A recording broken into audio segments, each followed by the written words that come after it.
Welcome to 39-Minute Conversations. Please wait for your host to begin this meeting.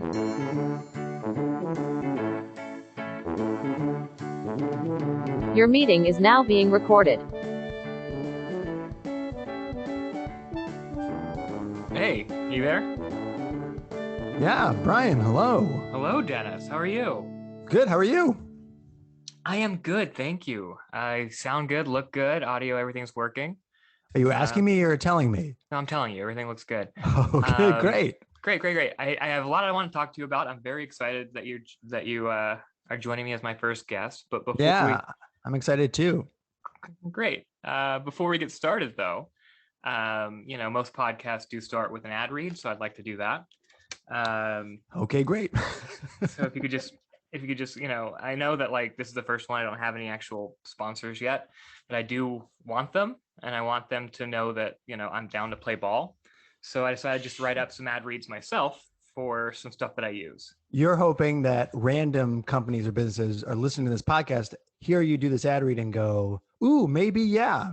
I think, this is like an interestingly formatted podcast with like a brief window. Are you asking or are you saying? I'm saying. Okay. So I want them to know that like, hey, can he get ads into a 40-minute, 39-minute conversation? Great. Watch this. Cool. This week's presenting sponsor of 39-minute conversations, Purple Carrot. It's a meal kit delivery service like Blue Apron or Green Chef. Oh. It's a different color and noun, Purple Carrot. The recipes are 100% plant-based and delivered right to your door. So if you're like me, vegan and anxious about leaving your house, try Purple Carrot. You'll receive dinners like cauliflower shawarma, cauliflower steaks, cauliflower wings. If you like cauliflower, baby, look no further. Delicious recipes and all the ingredients you need. My personal plan is 3 dinners a week, but each dinner recipe is 2 servings each. So most weeks I got 6 dinners because I'm alone. And some weeks I have 3 dinners because I'm alone and sad. But you know what won't make you sad? The reasonable price and tasty meals. Try Purple Carrot for 20% off using the promo code. And this is where I'd have the promo code if I had one. But I don't. So, one day I could. Purple Carrot, make your taste buds happy. Is this podcast just like an MLM? Like, are you just trying to pitch me Purple Carrot and you get me for 39 minutes? Hello, I'm Brian T. Arnold. Welcome to 39-Minute Conversations, a podcast about reconnecting with old friends and making new friends. Oh, wow. We've only got 39 minutes to do it because I will not be paying for Zoom Pro. Great. My guest, guest, because of the ad read. I'm sorry. You're fine. My guest today, who you've already heard several times, is a Los Angeles-based writer, director, and comedian, originally from the mean streets of Chichester, Pennsylvania. Oh God, you actually Googled the his experimental sketch comedy team Funk Shuffle performed regularly at the UCB Theater and the Clubhouse. He's a fantastic screenwriter who made his directorial debut with the micro-budget feature Paradox Lost, released by Gravitas Ventures and available to rent and purchase where movies are rented and purchased. Dennis Curlett, welcome to the show. Brian Arnold, hello. Thank you for having me. Do you think that there are people who hear their descriptor, what was it called? The bio? Their bio and feel good? Like, it's just the most embarrassing thing to hear what you have, what you are trying to put out as like, this is what I am to you people. It's always uncomfortable. I'm in a fantasy basketball league and everybody in there is somehow like film, TV, podcast world. And I didn't know most of them, but the guy who started the group, like he started the draft night on a Zoom with like, and now I'm going to read everybody's bios from their website. What? As a joke just for everyone to know each other? As a joke and so everybody would get to know each other. It was a little bit of both. And my bio, even though like I was in there with like, oh, this guy writes for this late night show. This guy just had a show picked up for whatever. And I had the longest bio of anybody and the least amount of credits. Yeah, this is not a dig. This is not a dig because I think it's something for both of us. And I think it's important because there's so many things that it's like, this is me, this is how I'm presenting myself. But I think the longer your bio and the more you put it out there, the less successful you are. The more successful you are, the more you're trying to hide your like social media presence. Sure. No, I mean the goal is to get famous enough to not be on social media and just to be Yeah. like just successful enough that it doesn't matter anymore. Like You don't need it. it's not going to affect you in any way. And granted, it's not really affecting us that much anyway. Sure it is. It's how we embrace the darkness. That's a good point. Speaking of embracing the darkness, this podcast is, about reconnecting with old friends, making new friends, because I have been very isolated and careful for 2.5+ years, and I continue to be, and all that's true. That's great.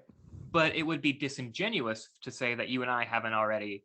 We don't stay in touch. We do. We lived together for the first year of the pandemic, before you moved out and left me alone with my thoughts. And you're one of the few people that I talk to like very regularly and see occasionally. You have been and continue to be a very dear friend of mine, and I just want to start by saying I appreciate that. I appreciate that too. And back at you. It felt like you were reading another bio. But this one on friendship versus it's the personal bio versus the career bio. Yeah, we lived together for I know we lived 1 year during the pandemic, but we were roommates for 7 years. So yeah, that is a shit ton of time. And we moved in together because we both wanted to live, I believe, near UCB Franklin, because we were both in the UCB improv community at the time. You believe that's why? You like, oh, I think like theoretically, I think I could see like we were looking like only almost exclusively around UCB. Like, what's around here?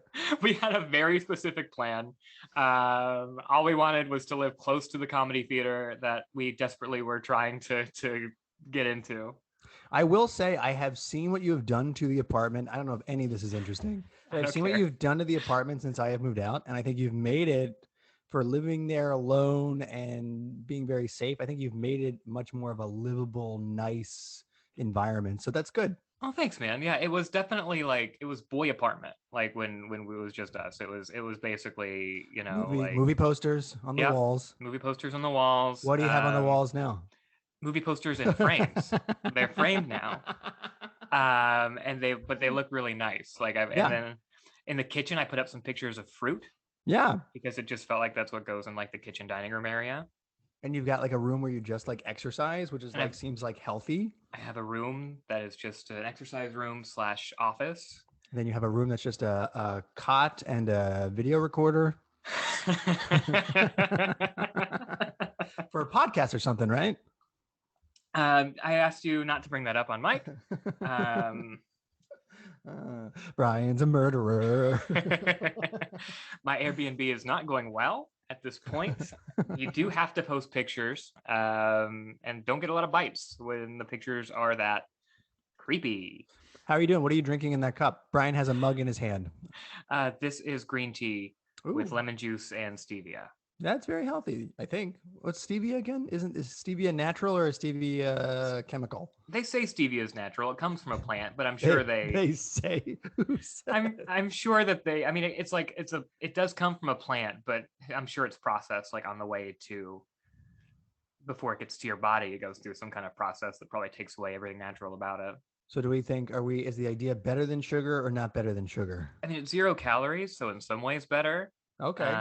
In other ways, if they ever do like a study on like, oh, we just discovered stevia gives you cancer, I would be like a very early case study, because I use it in my coffee. I have like stevia soda.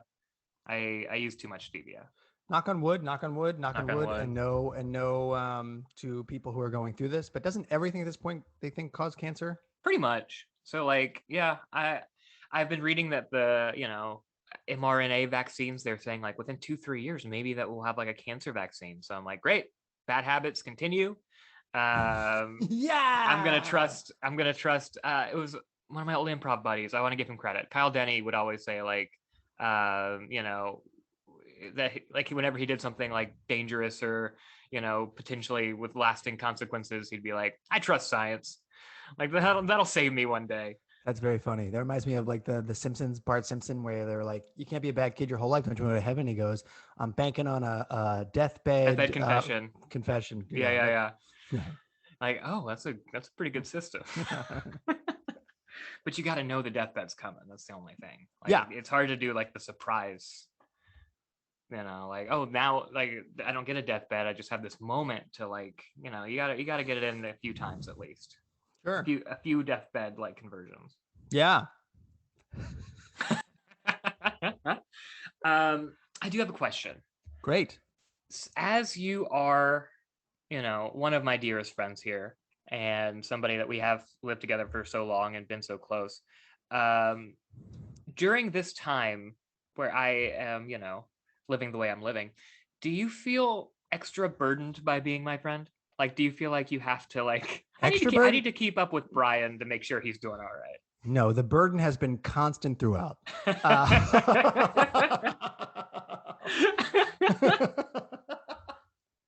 No, yes, absolutely. I think for about, just from my point of view, I think for about 2 years, everyone was in the kind of the same boat. We were all kind of like, everyone was kind of like being safe or scared, or we didn't know what the deal was. And like, if people were doing things, they were hiding it from other people, so they didn't know, et cetera, et cetera. But I think from my point of view, the world has opened up a whole bunch. Yep. And now I kind of worry a little bit. Like, I think you are naturally cautious. Mm-hmm.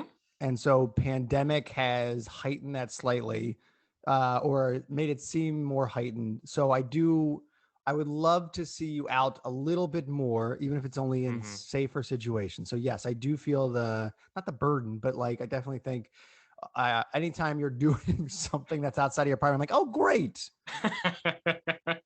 Okay, that's nice. Like, because sometimes like, if I get a call from Dennis, first I'm like, oh, cool. I'm good. Dennis is calling. And second, I'm like, I wonder if he's just worried about me right now. That's one thing that also comes to my mind. If there are definitely times, like with all friends, where if they're going through something specific, there's definitely times where you want to check in to make sure everything's okay. But I think in general, no, it's just hey, we are friends and I'm calling because you're the person I call. Okay, that's nice. That's very important. Did I hear Jesse behind you? Yes, the poor thing. I'm watching my girlfriend's dog, Jezebel. She's great. She just loves Liz, who is my girlfriend. So when Liz isn't around, she's a little bit anxious. Now the problem is the way the apartment is built. Jezebel is smart enough to know that when she hears the garage door open, that could be Liz. But for the last 3 days, it has not been Liz. But every time she goes into this is it, this is the moment. Every time she hears the garage door, which I feel really bad about. Sure. I relate a lot to Jez. You love Liz. Well, that's the point I'm trying to get across, is that I also love Liz and I'm sad when she's not here. Now that the world is opening back up, are you getting back into a lot of your old habits and hobbies? And how has that changed from 2019 and before? I feel crazy. I feel crazy. I feel the push and pull of how you have changed in the last 2 years, and then everything will make up and being like, do I go back to the way things were, or have I grown past this? And then the push and pull of that. I used to do so much. This is gonna sound really dumb. I used to do so much improv. Almost, I think I would do like 5 days a week, maybe, of going at night. I'd go like, oh, go do a show and then hang out with friends, get a drink. And truly over 2 years, that has gone completely away. And now it's coming back a little bit. And it is one, I just feel my body is just not used to it anymore. I just can't do it. I'm tired immediately. And then two, I'm not as good as I was. So it's like a thing that I used to do because it was like, makes you feel good and you have fun doing it, is back to how it felt when I first started doing it, which is like, did I do okay in that show? I gotta take a class. And which is like, what are you doing? Sure. It feels, I don't know. It feels like the universe is saying, grow up. I don't know. But that is the one I will also say this: when the pandemic started, I was getting into a pretty serious relationship, which was a big change in my life too. So I'm curious, if the world never shut down, what I would be like now. Cause I feel like some of the stuff is natural for being in a relationship, and some of the things are natural for, I was in a pandemic for 2 years. Right. So I don't know. Like, I don't like hang out at bars and stuff anymore. And I don't really miss that. Yeah, same. I missed getting a drink after a show. Yes. But yeah, I don't need the full night of it, or doing that like when I wrote for a sketch comedy showcase thing, we were meeting like way to make it not specific. Love it. we were meeting like for when I was writing for the CBS sketch comedy showcase. We were meeting 3 or 4 days a week, and we would go to the bar every night after. And it was just like, it was great when I was, 29, 28. What was I during that? Probably about that. And now I could not do that. You said you got in that car accident? No, I've never been in a drinking related car accident. I learned not to, drinking and drive is bad. I have been in car accidents, but unrelated. What's the worst car accident you were ever in? I was working as a morning news producer back in West Virginia. And so I was living with like 3 roommates who had like normal day jobs. So I would work from 11 p.m. until like 6 a.m. the next morning, 7 a.m. And then I would still try to like stay up and hang with my friends. I was just exhausted all the time. And I went to see a movie with my friends. It was whichever Fast and the Furious came out in 2011, I guess it was. I had to have been 2011. Sorry, keep going. It's okay. And then like I was just driving back on the highway, and I was positive. I was like sleep deprived. I had just seen a movie about cars going fast and recklessly, and I was driving, and I looked over in the lane beside me. I was positive a car was coming at me in my lane. Probably wasn't. I was just buzzing and high and just exhausted on fumes. I swerved, overcorrected, flipped my car like 3 times, and ended up in the median upside down. Wow. Yeah, it was bad. But thankfully, like, I was fine. Didn't have to go to the hospital or anything. Like, I got a little piece of glass in my ear that I was able to shake out. My shoulder was sore from like holding onto the ceiling, like, and I just remember thinking, like, as I was rolling, like, this is when I like pass out and wake up in the hospital, or don't wake up. Like, this is where I hit my head. Like, I was like doing the play-by-play of it, and then it just never happened, thankfully. Like, I remember it very well, but I was fine. What was your worst accident? You said you pushed the car home too? No, I people ran out. I'm sorry, this is not an improv set. I didn't yes and you. People came out of their houses to like check on me, and we called 911. People at the news station that I worked at were like, I told them I was in a car accident. They're like, that was you? We heard that in the police scanner. They're like, record some of it so we can do a story on it. They didn't come. Maybe if they knew it was me, they would have, or maybe that would have made it worse because of, I was too close to the story. What was your worst accident? I would say my worst accident, it wasn't a car accident. I've been in plenty of like fender bender, like not too bad. When I was a kid, I was riding my bike with my 2 friends, and we were on our way to soccer practice, and we were leaving a corner grocery store because we just got like candy or something. And all 3 of us were pulling out of the corner grocery store, and there was like a bush that blocked the street, so you couldn't see it. And so the 2 of them pulled out, and then I pulled out. And as I pulled out, a car hit me, and I flipped over the car. Shit. And then as I landed, I heard my friend yell, "Car!" And then I'll never forget this. I'm laying on the ground. I'm looking at my bike, which is like underneath the tire of this car, like bent in 2. And then the woman, who I'm sure was terrified by what just happened, got out and yelled at me for about 5 minutes. And then she got back in her car and drove away. And then we walked to soccer practice, holding the bent in 2 bike.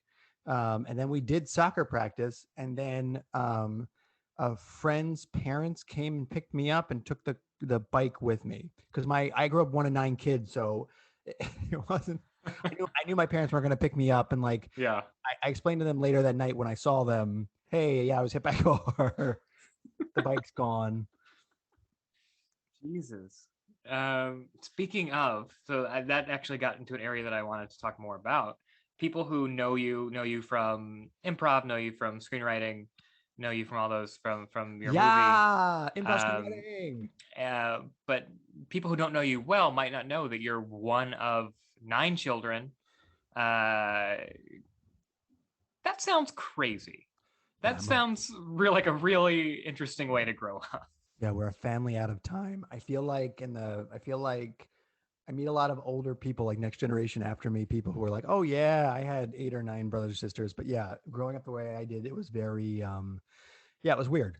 My family is very Catholic, and we've never really Hmm. talked about it, but it was just like for 20 years my mom was pregnant and holding a baby and then pregnant and holding a baby. So yeah, and we were very poor and very broke and like in a very small house, and it was nuts.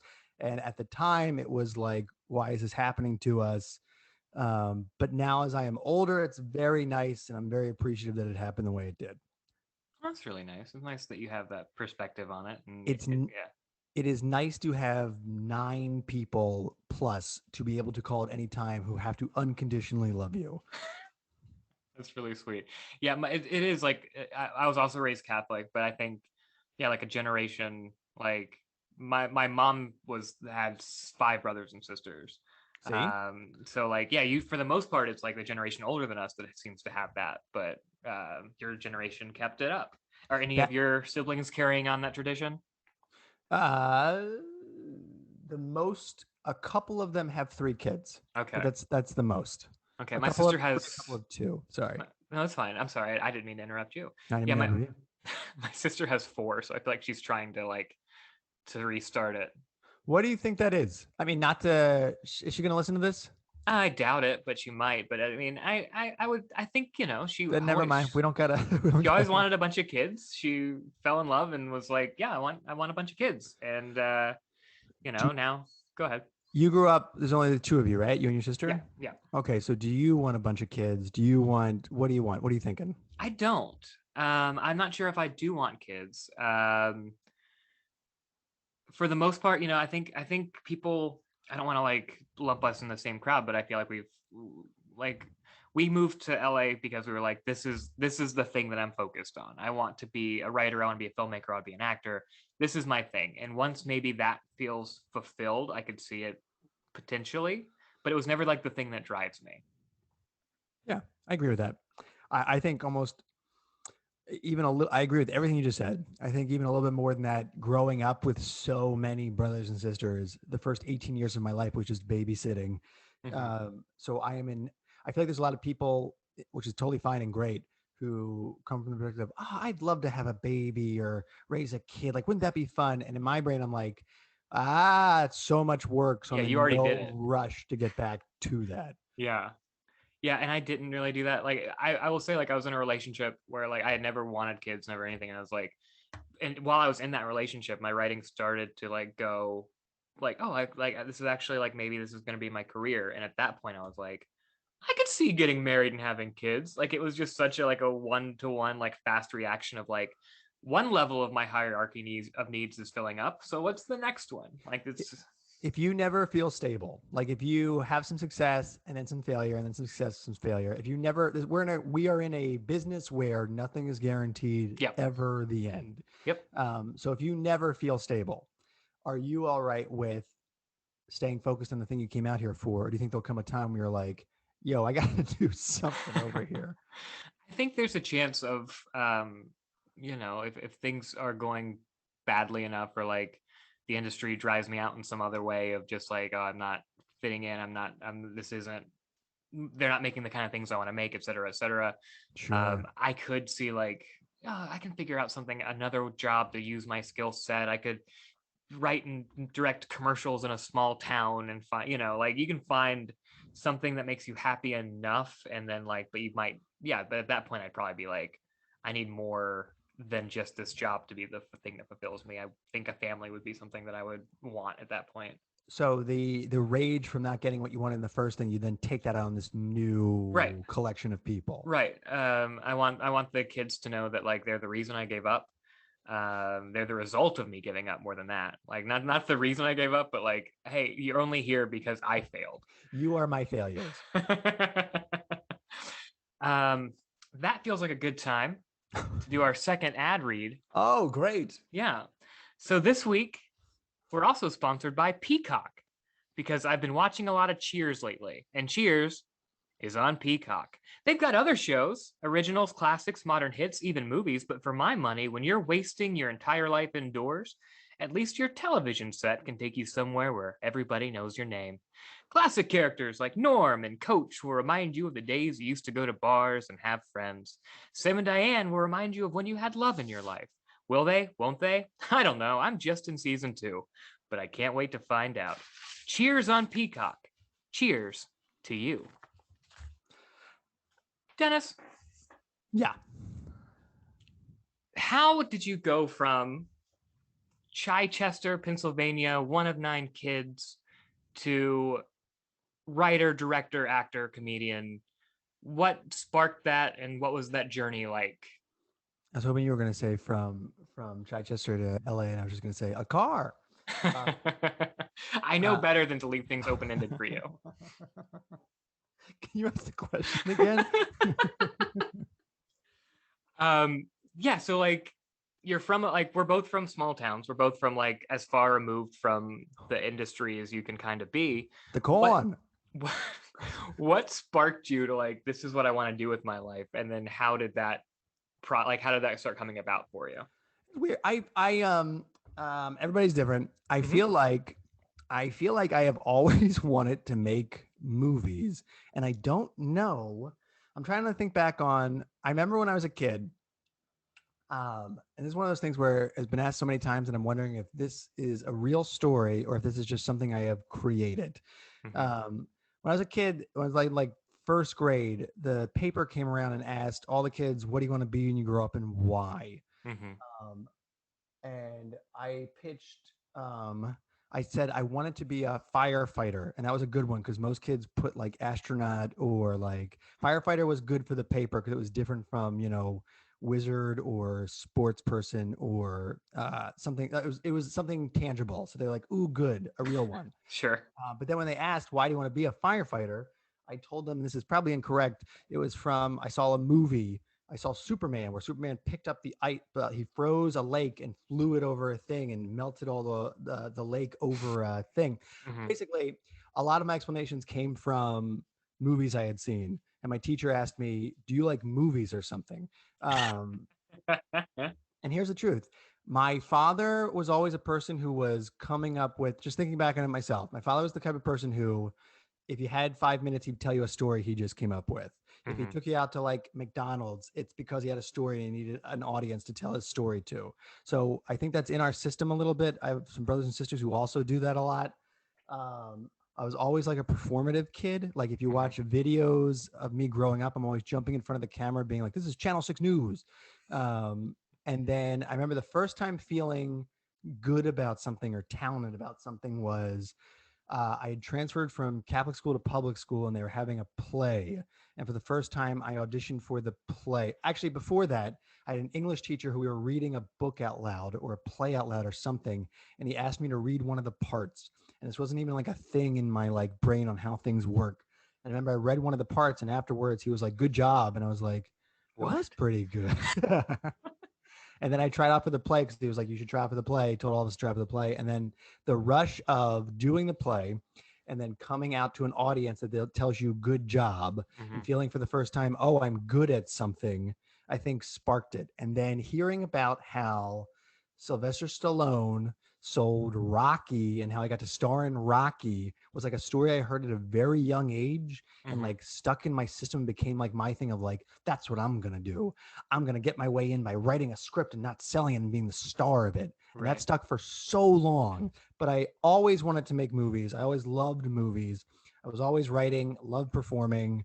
So it was always there for me. I'm always very curious about people who don't have that because I think it's a curse and a blessing. It's like I've always known what I wanted. So it's like I'm always just going for that and I know that is what I want. But that's good in terms of I never feel lost. It's bad when you don't have it. Yeah. But I'm always like curious and a little envious of people who are like, I do this and this makes me happy and I live a life. And I'm like, but what do you want? Like, I just want to live a happy, good life. And it's like, that seems nice. How about you? How did you get here? What was your journey? Well, this podcast is more about you, but I'll say a little bit about it. Sure. I remember in middle school, like there was like a short story competition, and the short story that I wrote was like what if there was like a Naked Gun 4? What would that story be? And then, so Funny.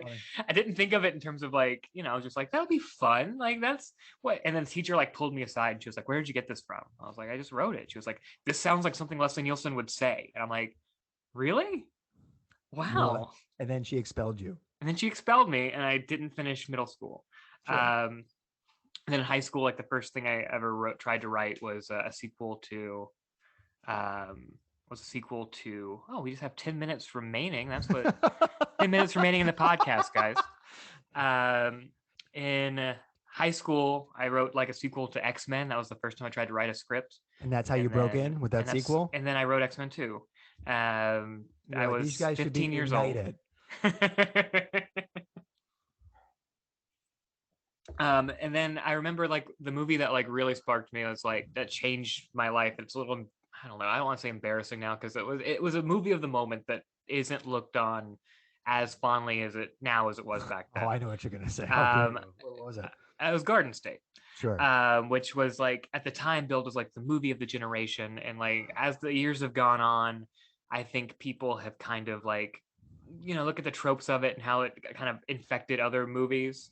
I think that kind of hurts Garden State a little bit, but at the time it was a really, especially for the age it hit me. And I only went and saw it because I love Scrubs, and then I was like, oh, a new movie, and then I watched it and I was like, indie movies are like different. Like, I want to make movies like this. That's great. I was thinking how I have a top 5. I've had a top 5 for a long time, and one of them I no longer even put in there. I can't say it, so I'm like, here's my top 5, and then I say 4 and just kind of trail off. Sure. Because people give you weird looks with good reason when you say Braveheart was one of the movies that influenced you growing up. Yeah, that makes sense. You said there's no editing. I can bleep something if we have to. So do you want to get into the more specific stuff of how we got to where we are now, or we want to go to the more like ethereal, like, our journey, like why we wanted to do this? Like, do you want to get into the specifics of what we're doing now? What do you want to do? I apologize. You're fine.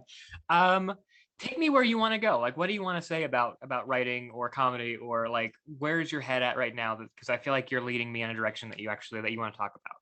God, now I have nothing. Truly, I don't know. I don't know if you want to talk about how we got into our first actual career stuff or the UCBs. There's all kinds of stuff that led up to now. Yeah, let's talk about that journey. Like once you actually got to LA, you wrote an article for Tracking Board Launchpad a few years ago that was about. I can't take these things back. At the time, they make so much sense to you. Literally, with just a little bit of distance, you're like, why? But you wrote this article about the times you almost quit screenwriting and sort of your journey to getting to this point. So I needed that sweet 100. That sweet $100 from I've written a few of those blog posts. I've gotten some sweet hundreds. So what? So what was it like? Like, what was your journey to becoming the screenwriter that you are today? Like, how did that happen for you? I will say this. I am old as shit. Don't ask me my actual age. I'm old. I feel like my life has always been like a 10-year delay. I feel like growing up with so many brothers and sisters, you don't have experiences that everyone else has. So I feel like I'm 10 years delayed is what I tell myself. And that's why I stay sane. I will say that I did not become, this is the thing that I think that I view as important to myself. I always say, like, why didn't it happen sooner? Why didn't it happen sooner? And I will say that I do not think that I became the screenwriter that I am now until I was in my 30s. Mm-hmm. And I was writing since I was 16. Like I was literally writing my first script. I had the script to Star Trek 4 for some reason. Like it was like in a hardcover Star Trek 4. And I had it. So I'm like, oh, that's how scripts work. This is my one example of a script. So I was literally writing a script when I was like 16 on like loose leaf paper. So I've been writing since I was 16. I've always been a rebellious, weird kid. So even in school, when I would take screenwriting classes, they'd be like, read these books on screenwriting. And I'd be like, screw you. I don't need your format. I'm just going to create. So I wish I had read those books. Sure. So I don't feel like I was the screenwriter that I am and fully understanding it and fully like in control of it till I was like in my 30s. Mm-hmm. And so I needed all that time to get to that place. That being said, I always knew I wanted to make movies. So when I came out here, I worked sets. I was a set PA for like 5 years. And what I would do is I would work sets for half the year and then I would take half a year off and write, which was good because I was learning set. I want to direct. I have directed, but I want to direct. So learning set was really important to me. I love set. I feel like when I go on set, I'm like, oh yeah, this feels correct for Yep, how my brain agree. works. And then the writing kept writing. I was very slow at first. So you'd finish like a feature in a year and then you'd look at that feature and go, this doesn't work at all. I really should have read those books. But it started coming to, so in my 30s, I found improv too. So when I hit right around 30, I found improv. And so I couldn't set PA anymore and still do improv. So I had to find another way to survive. And at the same time, I had interest in one of my scripts. In my life, I've had a couple of times where like lower, maybe not the most honest producers reach out and be like, hey, we like this script. Will you rewrite it or do something for us for free?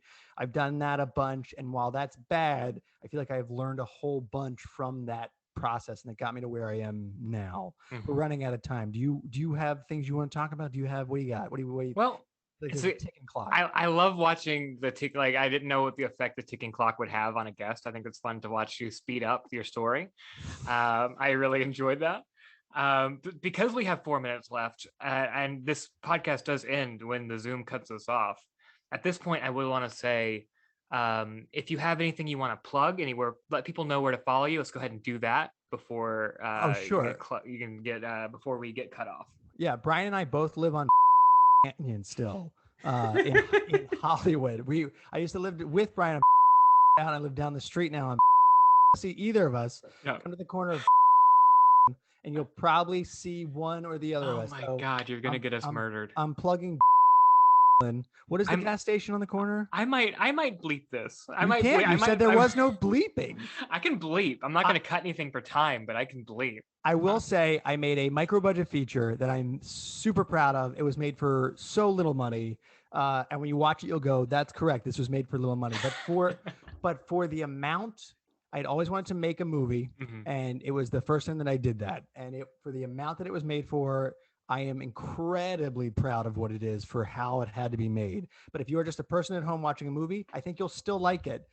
It was made for nothing. Thank you to everyone who donated to the Kickstarter, but basically nothing. It's a great movie. It's called Paradox Lost. It is right now. If this comes out, it's free on Prime right now. You can watch it. It's free on Tubi. I think it's either on Paramount Plus or Peacock, which has already been advertised. It's on one of those for free. But check it out. Paradox Lost. 2021 it came out. We shot it in 2017. Definitely check that out. And I do want to ask some more, I want to get into some deeper questions here. But first, 2.5 minutes. Because we have 2.5 minutes left. But first, our final sponsor today. 3 sponsors? Is Open Houses, a web series that I happened to co-write and act in. Yeah, it came out in 2016, but they got 500 views or something. So odds are you haven't seen it.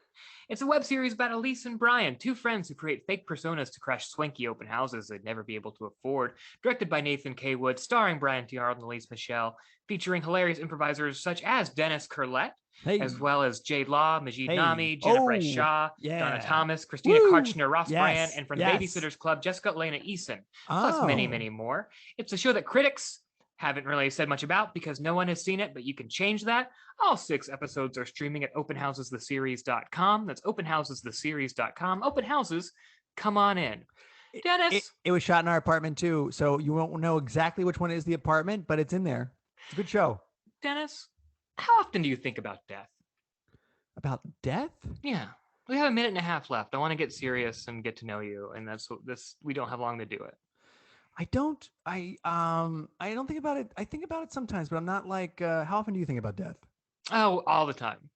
In most a bad days. Way? In oh no, here it comes. Sometimes, yeah. Oh weird, my chest hurts a little bit today. Well, goodbye, everybody.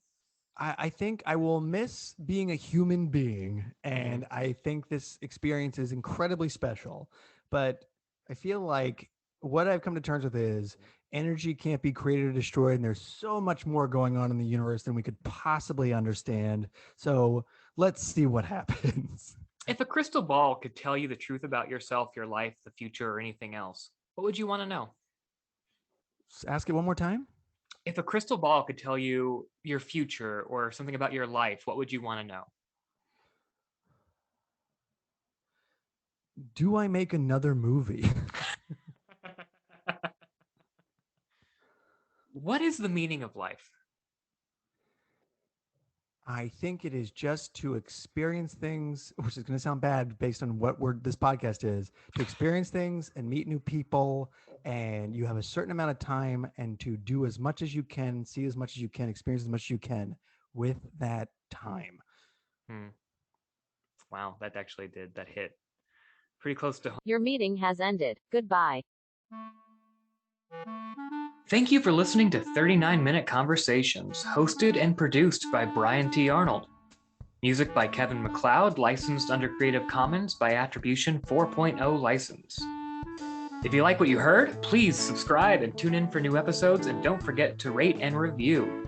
If you didn't like what you heard, please don't do any of that. That's okay too. Thank you, and we'll see you next time. Stay safe and be well.